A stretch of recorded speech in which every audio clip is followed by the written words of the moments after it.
Hello നമസ്കാരം, എല്ലാവർക്കും ഇഷ വേൾഡിൻ്റെ ചെറിയൊരു വീഡിയോയിലേക്ക് സ്വാഗതം. ഇന്നത്തെ ഞങ്ങളുടെ യാത്ര KSRTC ബസ്സിലാണ്. രാവിലെ 8:20 ആയപ്പോഴത്തേയും ഞങ്ങൾ ഒരു കോഴിക്കോട് ഫാസ്റ്റ് വണ്ടി പിടിച്ചു. ഇപ്പോഴേ ഞങ്ങൾ കോതമംഗലത്തേക്ക് പോയിക്കൊണ്ടിരിക്കുകയാണ്. ഞാനും ഇഷാനും ഇഷാരയും അമ്മയും അച്ഛനും കൂടിയാണ് പോകുന്നത്. അവിടെ എന്താ വിശേഷം എന്ന് വെച്ചാൽ, ജനുവരി 11 ഞങ്ങളുടെ പൊന്നുകുട്ടിയുടെ ബർത്ത്ഡേ ആണ്. പൊന്നുകുട്ടിക്ക് 5 വയസ്സ് പൂർത്തിയായിട്ട് 6 വയസ്സ് സ്റ്റാർട്ട് ചെയ്യുവാണ്. അപ്പോൾ അവൾക്കടെ ഇഷ്ടപ്രകാരം തന്നെ അവളുടെ ബർത്ത്ഡേ സെലിബ്രേറ്റ് ചെയ്യാൻ വേണ്ടിയാണ് ഞങ്ങളെല്ലാവരും പോയിക്കൊണ്ടിരിക്കുന്നത്. പൊന്നുകുട്ടിയുടെ ഫേവറേറ്റാണ് ഇഷാൻ ചേട്ടായി. ഇഷാൻ പൊന്നുകുട്ടീനെ കാണാനുള്ള എക്സൈറ്റ്മെൻറ്റിലാണ്. അവർ തമ്മിൽ ഏകദേശം ഒത്തിരി പ്രായത്തിന് വ്യത്യാസമൊന്നും ഇല്ലാത്തതുകൊണ്ട് അവർ തമ്മിൽ ഭയങ്കര കൂട്ടാണ്. ഞങ്ങൾ 11 മണിയായപ്പോൾ കോതമംഗലത്ത് വന്നു. കുഞ്ഞിൻ്റെ ബർത്ത്ഡേ നടക്കുന്നത് കോതമംഗലം കോഴിപ്പള്ളി കവല നള ഹോട്ടലിൽ വെച്ചാണ്. അപ്പോൾ ഞങ്ങൾക്ക് വേണ്ടി ഒരു ഏരിയ തന്നിട്ടുണ്ട് ബർത്ത്ഡേ ഒക്കെ സെലിബ്രേഷൻ ചെയ്യാനൊക്കെ ആയിട്ട്. അത്യാവശ്യം 10-20 പേർക്ക് സുഖമായിട്ട് ഇരുന്ന് ആഹാരം കഴിക്കാൻ പറ്റുന്നതും അതുപോലെ തന്നെ നന്നായി എൻജോയ് ചെയ്ത് ഒക്കെയുള്ള ഒരു നല്ലൊരു കോർണറാണ് നമുക്ക് കിട്ടിയത്. ചേട്ടാ ഇത് നേരത്തെ വന്ന് ബുക്ക് ചെയ്യുകയാണ് ചെയ്തത്. പൊന്നുകുട്ടിയുടെ ആഗ്രഹമായിരുന്നു ഇവിടെ വെച്ച് സെലിബ്രേഷൻ നടത്തണമെന്ന്. അതുകൊണ്ട് അവർ നേരത്തെ വന്നതിനെ ബുക്ക് ചെയ്തായിരുന്നു. ഇതാണ് ആ ഏരിയ. ഞങ്ങളവിടെ ചെന്നപ്പോഴത്തേയും ചേട്ടായും ചേച്ചിയും കൂടി ചെറിയ അറേഞ്ച്മെൻറ്റ്സ് ഒക്കെ ചെയ്തുകൊണ്ടിരിക്കുമായിരുന്നു. നള ഹോട്ടൽ പൊതുവേ ഒരു ഗ്രീൻ കളറാണ് അവർക്കുടെ തീം. അതുപോലെ തന്നെ നള പാചകത്തിൻ്റെ ആ ഒരു നെയിം എടുത്തതുകൊണ്ട് തന്നെയായിരിക്കാം ഒരു കേരളത്തിൻ്റെതായ തനിമയും പരിപാടിയെല്ലാമാണ് അവരുടെ ഭിത്തിയിലെല്ലാം. കേരളത്തിൻ്റെ ആ ആർട്ടും അതെല്ലാമാണ്. അതുപോലെ തന്നെ നമ്മളെടുത്തിരിക്കുന്ന ഈ റൂമിൽ ഒരു L ഷേപ്പിലുള്ളൊരു കോർണർ സോഫയാണ് കൊടുത്തിരിക്കുന്നത്. അതുപോലെ തന്നെ ഒരു 16 പേർക്ക് ഒന്നിച്ചിരുന്ന് കഴിക്കാൻ പാകത്തിനുള്ള 2 ടേബിളുമാണ് ഈ കോർണർ ഏരിയയിൽ സെറ്റ് ചെയ്തിരിക്കുന്നത്. പിന്നെ നമുക്ക് അത്യാവശ്യം അവർ ചെറിയൊരു DJക്കുള്ള ചെറിയൊരു സ്പീക്കറും സെറ്റപ്പും DJ ലൈറ്റും അങ്ങനത്തെ സെറ്റപ്പെല്ലാം അവർ നമുക്ക് അലോ ചെയ്ത് തന്നിട്ടുണ്ടായിരുന്നു. ഞങ്ങൾക്ക് ചേട്ടായി നല്ലൊരു പണിയാണ് തന്നത്. ഞങ്ങളായിരിക്കും ഏറ്റവും കൂടുതൽ താമസിച്ച് വരുന്നതെന്ന് ഓർത്ത് ചേട്ടായി ഞങ്ങളോട് പറഞ്ഞു 11 മണിക്ക് ഫംഗ്ഷനാണ് സ്റ്റാർട്ട് ചെയ്യുന്നത്. അവരോട് 11 മണിക്ക് വരാനാടി പറഞ്ഞത്. 2 മണിക്കൂറാണ് ആകെ നമുക്ക് അനുവദിച്ചിട്ടുള്ളൂ എന്ന് ഞങ്ങളോട് പറഞ്ഞു. അതിനനുസരിച്ച് ഇനി സമയം കളയണ്ടല്ലോ എന്ന് ഓർത്ത് ഞങ്ങൾ 11 മണിയാകാൻ പാകത്തിന് 11 മണിക്ക് തന്നെ എത്താൻ പാകത്തിന് ഞങ്ങൾ അതിരാവിലെ തന്നെ ഇറങ്ങുകയും ചെയ്തു. അപ്പോഴാണ് ഇവിടെ വന്നപ്പോഴാണ് 12 മണിക്കാണ് എന്ന് ഞങ്ങൾ അറിഞ്ഞത്. 1 മണിക്കൂർ നേരത്തെയാണ് ഞങ്ങൾ വന്നത്. ഞാൻ ഒരിക്കലും ഒരു സ്ഥലത്തും 1 മണിക്കൂർ മുമ്പൊന്നും ഒരിക്കലും ഒരു സ്ഥലത്തും ചെല്ലാറില്ല. 5 മിനിറ്റ് തന്നെ മുൻകൂട്ടി ചെന്നാൽ അതെന്നെ വലിയ ഭാഗ്യം എന്നാണ് ഞാൻ വിചാരിക്കാറ്. പക്ഷേ 1 മണിക്കൂർ ഞങ്ങൾ പോസ്റ്റായി. പിന്നെ പൊന്നുകുട്ടിക്കും ഇഷാനും ഇഷാരയ്ക്കൊക്കെ കളിക്കാനൊക്കെ കിട്ടിയ സമയമല്ലേ, അവർക്ക് ഭയങ്കര സന്തോഷമായിപ്പോയി. അധികം താമസിക്കാണ്ട് ചേച്ചിയുടെ സഹോദരനും വൈഫും അമ്മയും കുഞ്ഞും കൂടി വന്നു. അവരെല്ലാവരും വന്നു കഴിഞ്ഞപ്പോഴത്തേക്കും പിന്നെ നമുക്ക് വെൽക്കം ഡ്രിങ്ക് കൊണ്ടുവന്ന് തന്നു. വെൽക്കം ഡ്രിങ്ക് പിന്നെ അധികം താമസിക്കാണ്ട് തന്നെ അച്ചായും അമ്മച്ചിയും പിന്നെ പാവച്ചേട്ടായും അമ്മൂസും കൂടി വന്നു. അവരും കൂടി വന്നപ്പോഴത്തേക്കും ആദിക്കുട്ടനും എത്തി. ആദിക്കുട്ടന് ആണെങ്കിൽ ചേട്ടായിനെയും ചേച്ചീനെയൊക്കെ കണ്ടപ്പോഴത്തേക്കും ഭയങ്കര സന്തോഷമായിപ്പോയി. എല്ലാവർക്കും ഞങ്ങളെ കണ്ടിട്ടായിരുന്നു അതിശയം. നിങ്ങളെന്തേ ഇത്ര നേരത്തെ എങ്ങനെ വന്നു എന്നതായിരുന്നു അതിശയമൊക്കെ. പ്രദീപ് ചേട്ടായിയുടെ ഒരു കള്ളാണ് ഞങ്ങളെ ഇത്രയും നേരത്തെ ഇവിടെ എത്തിച്ചത്.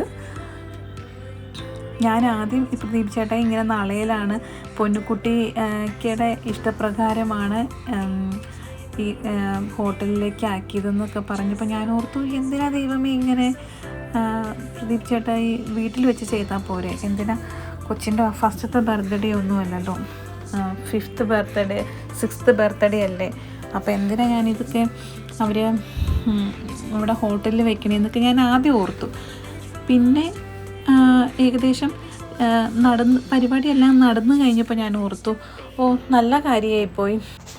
കാരണം എന്താണെന്ന് വെച്ച് കഴിഞ്ഞാൽ നമ്മൾ വീട്ടിൽ ഒരു 2 പേര് വന്നാൽ പോലും അവർക്ക് ഫുഡ് കൊടുക്കാനും അങ്ങോട്ടും ഇങ്ങോട്ടും അവർക്ക് എന്തൊക്കെ വേണമെന്ന് വെച്ച് കഴിഞ്ഞാൽ അതെല്ലാം ചെയ്തു കൊടുക്കാനൊക്കെ ആയിട്ട് നമുക്കൊന്ന് വർത്തമാനം പറയാൻ പോലും സമയം കിട്ടില്ല വീട്ടിലെ പരിപാടിയൊക്കെ ആണെങ്കിൽ. പക്ഷേ ഈ ഹോട്ടലിൽ വെച്ചായതുകൊണ്ട് അത്യാവശ്യം നമുക്ക് എല്ലാവർക്കും വർത്തമാനം പറയാൻ പറ്റി. കാരണം നമുക്കൊന്നിനെക്കുറിച്ചും ടെൻഷൻ അടിക്കേണ്ട ആവശ്യമില്ലായിരുന്നു. ഫുഡായോ അല്ലെങ്കിൽ ഫുഡ് ഇപ്പോൾ സെർവ് ചെയ്യോ, പാത്രം കഴുകണോ, അങ്ങനെക്കുറിച്ച് ഒന്നും ചിന്തിക്കേണ്ട ആവശ്യമില്ലായിരുന്നു. അധികം രൂപയും ഇല്ലായിരുന്നു. പൊന്നിക്കുട്ടി ഒരു യൂണിക്കോൺ ഗേളാണ്. അവൾക്ക് യൂണിക്കോണിൻ്റെ എല്ലാ സാധനങ്ങളും ഇഷ്ടമാണ്. അപ്പോൾ അതുകൊണ്ട് തന്നെ അവൾക്കടെ കേക്ക് യൂണിക്കോണായിരുന്നു. കേക്കിൻ്റെ ഫ്ലേവർ ചോക്ലേറ്റ് ടഫിൾ. അതെല്ലാവരും തന്നെ കഴിച്ചിട്ടുണ്ടോയെന്ന് എനിക്കറിയത്തില്ല. ഏകദേശം ഒരു ചോക്ലേറ്റും പിന്നെ അതുപോലെ തന്നെ കോഫിയുടെ ഒക്കെ ഒരു ടേസ്റ്റാണ് എനിക്ക് ഫീൽ ചെയ്തത്. ഞാനൊരു കേക്ക് ലവറല്ല. അത്യാവശ്യം ഇങ്ങനെ പരിപാടിക്കൊക്കെ പോകുമ്പോൾ കേക്ക് കഴിക്കുമെന്നല്ലാണ്ട് ഞാൻ പുറത്തുനിന്ന് അങ്ങനെ കേക്കൊന്നും മേടിച്ച് കഴിക്കാറില്ല. അതുപോലെ തന്നെ ഞാൻ ആദ്യമായിട്ടായിരുന്നു ഈ ചോക്ലേറ്റ് ടഫിൽ എന്നൊക്കെ കേട്ടത് തന്നെ. ഞാനങ്ങനെ കേക്കിനൊക്കെ എന്തോരം ഫ്ലേവർ ഉണ്ടെന്നൊന്നും എനിക്കറിയത്തില്ല സത്യം പറഞ്ഞാൽ. ചേട്ടായി ഈ പ്രാവശ്യം പൊന്നുക്കുട്ടിയുടെ ബർത്ത്ഡേക്ക് കേക്ക് ഓർഡർ ചെയ്തത് ലെറ്റോട്ട എന്ന് പറഞ്ഞ ഒരു ബേക്കറിയിൽ നിന്നാണ്.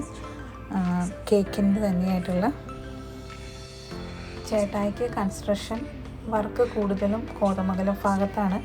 അതുകൊണ്ടായിരിക്കും ചേട്ടായി കോതമംഗലം ഭാഗത്ത് മെയിനായിട്ട് ബർത്ത്ഡേ ഇപ്പോൾ കുറച്ച് കൂടുതലും കോതമംഗലവുമായിട്ട് ബന്ധപ്പെട്ട് നിൽക്കുന്നത് കൊണ്ട് ചേട്ടായിക്ക് കൂടുതൽ അവിടെയുള്ള ഓരോ കാര്യങ്ങളൊക്കെ അറിയാമല്ലോ. അതായിരിക്കും ചേട്ടായി കോതമംഗലം തന്നെ ചൂസ് ചെയ്തത്. ജസ്റ്റ് ഒരു കോംപ്ലിമെൻ്ററി പോലെയാണ് അവർ നമുക്ക് വെൽക്കം ഡ്രിങ്ക് തന്നത്. അതിനുശേഷം നമുക്കൊരു സ്നാക്സ് എന്ന രീതിയിൽ ചിക്കൻ 65 കൊണ്ടു തന്നു.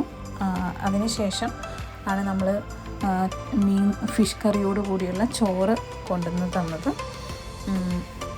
എല്ലാം ഈ 4 മണിക്കൂറിനുള്ളിൽ തന്നെയാണ് നമുക്ക് ഇടവിട്ട് കൊണ്ടുവരികയാണ് ഫുഡൊക്കെ. അത്യാവശ്യം 14 കറിയോട് കൂടിയ ഒരു ചെറിയൊരു മെനു ആയിരുന്നു, സദ്യയായിരുന്നു. വിത്ത് പായസം, പപ്പടം. പിന്നെ ഞങ്ങൾ അവിടെ ഇരുന്ന് കുറച്ച് നേരം ന്യൂട്ടൻ്റെ ലോയൊക്കെ ഒന്ന് പരീക്ഷിച്ച് നോക്കി. ഞങ്ങളുടെ ഓരോ ഫുഡ് കഴിയുമ്പോഴും അവർ വന്ന് നമുക്ക് ടേബിളെല്ലാം ക്ലീൻ ചെയ്ത് എല്ലാം നീറ്റാക്കി തരുന്നുണ്ടായിരുന്നു. അതുപോലെ തന്നെ കേക്ക് കട്ടിങ്ങിൻ്റെ ആണെങ്കിൽ അതൊക്കെ കഴിഞ്ഞ് കഴിഞ്ഞപ്പോൾ അവർ ടേബിൾ ക്ലീൻ ചെയ്യാൻ വന്നു. പിന്നെ വെൽക്കം ഡ്രിങ്കിൻ്റെ അത് മാറ്റി ക്ലീൻ ചെയ്തു. പിന്നെ നമുക്ക് ചിക്കൻ 65 വന്നപ്പോഴും ക്ലീൻ ചെയ്യാൻ വന്നു. രണ്ടാമത് പിന്നെയും ചോറ് തന്നു. ചോറിനും അതും കഴിഞ്ഞ് കഴിഞ്ഞപ്പോൾ അവർ ടേബിളൊക്കെ ക്ലീൻ ചെയ്തു, വീണ്ടും വന്ന്. അങ്ങനെ ഇതിപ്പോൾ നമ്മൾ വീട്ടിലായിരുന്നെങ്കിൽ നമ്മൾ തന്നെ ഇതെല്ലാം ചെയ്യണ്ടേ. ആ ഒരു കാര്യം വെച്ച് നോക്കുമ്പോൾ നമ്മളിതൊരു ഹോട്ടലിലാക്കിയത് കൊണ്ട് തന്നെ നമുക്ക് ഫുൾ നേരം നമ്മുടെ ഫാമിലിയുടെ ഒപ്പം തന്നെ ഇരിക്കാനും വർത്തമാനം പറയാനും ഫോട്ടോസൊക്കെ എടുക്കാനൊക്കെ പറ്റി. കുട്ടികൾക്കൊക്കെ ഫുൾ നേരം അവർക്ക് എൻജോയ് ചെയ്യാൻ പറ്റി. പിന്നെ ഞങ്ങൾ കോഴിപ്പള്ളിയിലല്ലായിരുന്നോ, അതുകൊണ്ട് പിള്ളേർക്ക് എല്ലാവർക്കും ഓപ്പോസിറ്റ് തന്നെ, ഈ ഹോട്ടലിൻ്റെ ഓപ്പോസിറ്റ് തന്നെയാണല്ലോ പാർക്ക്. അപ്പോൾ അതുകൊണ്ട് എല്ലാവർക്കും പാർക്കിൽ പോകണമെന്നും പറഞ്ഞ് എല്ലാവരും ഇറങ്ങി. എല്ലാവരും പാർക്കിലേക്കൊക്കെ കയറി വിശാരിക്കുകയാണെങ്കിൽ പാർക്ക് കണ്ടു കഴിഞ്ഞപ്പോഴത്തേക്ക് എന്താ ചെയ്യേണ്ടത്, ഞാനിനി അടുത്തത് എന്ത് ചെയ്യണമെന്നുള്ള ചിന്തയായിരുന്നു. അങ്ങോട്ട് ഓടുന്നു, ഇങ്ങോട്ട് ഓടുന്നു. അവർ 4 പേരും കൂടിയപ്പോൾ അവർക്ക് അവരുടെ സന്തോഷം നിയന്ത്രിക്കാൻ പറ്റുന്നതിലും അപ്പുറമായിരുന്നു. അവർ എല്ലാവരും കൂടി നന്നായി ആസ്വദിക്കുന്നുണ്ടായിരുന്നു കുഞ്ഞുങ്ങൾ. ചേട്ടായിനോട് ഞാൻ ചോദിച്ചപ്പോൾ ചേട്ടായി എന്നോട് പറഞ്ഞത് പുനുക്കുട്ടിയുടെ കേക്കിന് 2,500 ബാക്കി നാളെ ഒരാൾക്ക് ചോറിന് 300 രൂപ വീതം, അങ്ങനെ ടോട്ടൽ ചേട്ടായിക്ക് ഒരു 8 രൂപയുടെ ചിലവേ വന്നിട്ടുള്ളൂ എന്നാണ് പറഞ്ഞത്. അപ്പം അങ്ങനെ വെച്ച് നോക്കുവാണെങ്കിൽ നമ്മൾ എന്തുകൊണ്ടും നമ്മൾ വീട്ടിൽ സെലിബ്രേറ്റ് ചെയ്യുന്നതിനേക്കാളും ഒരു നല്ലൊരു പരിപാടിയാണ് ഇതുപോലെ ഹോട്ടലിൽ പോയി സെലിബ്രേറ്റ് ചെയ്യുന്നത്. ഞങ്ങൾ തന്നെ ഒരു 15 പേരുണ്ടായിരുന്നു. ചേട്ടായി 15 പേർക്കുള്ള ഫുഡിൻ്റെയൊക്കെ ഓർഡറാണ് കൊടുത്തത്. അപ്പം അങ്ങനെ വെച്ച് നോക്കുമ്പോൾ ഈ രൂപ അത്ര വലിയ ഒരു കോസ്റ്റ്ലി എമൗണ്ട് ആയിട്ടൊന്നും ഫീൽ ചെയ്യുന്നില്ല. കുഞ്ഞിൻ്റെ കേക്കും കൂടി ആണ് ഈ എമൗണ്ട് വന്നത്. അപ്പോൾ അതുകൊണ്ട് ഒരു നല്ലൊരു ചില ആൾക്കാർക്ക് തോന്നും ചിലപ്പോൾ ഞാൻ എന്തിനാണ് ഇതിൻ്റെ ചിലവിനെക്കുറിച്ചും കാര്യങ്ങളെക്കുറിച്ചൊക്കെ സംസാരിക്കണം തോന്നാം. പക്ഷെ ഞാനൊരു സ്ത്രീയാണ്.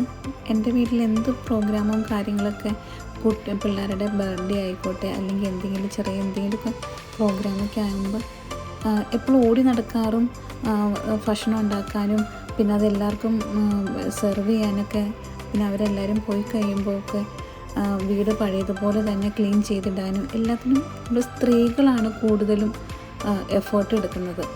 അതുകൊണ്ട് ഞാൻ ഇതിനെക്കുറിച്ച് പറഞ്ഞു എന്നേ ഉള്ളൂ. ഇതുപോലത്തെ ഒരു ചെറിയ സെലിബ്രേഷനൊക്കെ ഹോട്ടലിൽ വെച്ച് ചെയ്യുവാണെങ്കിൽ എല്ലാവർക്കും ഒരു സൂട്ടബിളായിട്ടുള്ളൊരു ഫങ്ഷനായിട്ട് എനിക്ക് ഫീൽ ചെയ്തു.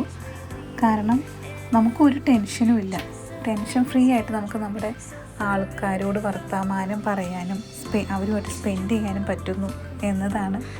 കുട്ടികളുടെ ഒപ്പം ഇരിക്കാൻ പറ്റുന്നു. അതെന്നെ ഒരു വലിയൊരു കാര്യം തന്നെയാണ്. അപ്പോൾ അങ്ങനെ വെച്ച് നോക്കുമ്പോൾ ഇത് എല്ലാവർക്കും ഒന്ന് പരീക്ഷിച്ച് നോക്കാവുന്നതാണ്. ഇനി നമ്മുടെ കുട്ടികൾക്ക് അല്ലെങ്കിൽ നമ്മുടെ അച്ഛൻ്റെ അമ്മയുടെയൊക്കെ ബർത്ത്ഡേയും അതുപോലെ എന്തെങ്കിലുമൊക്കെ ഒരു വിജയമൊക്കെ കൈവരിക്കുമ്പോൾ ഉള്ളൊരു ചെറിയ സെലിബ്രേഷനൊക്കെ നമ്മുടെ സിബ്ലിങ്സും ഒക്കെ മാത്രമായിട്ട് വയ്ക്കാൻ താല്പര്യമുള്ളവർക്ക് ഇങ്ങനെയൊക്കെ പരീക്ഷിച്ച് നോക്കാവുന്നതാണ്.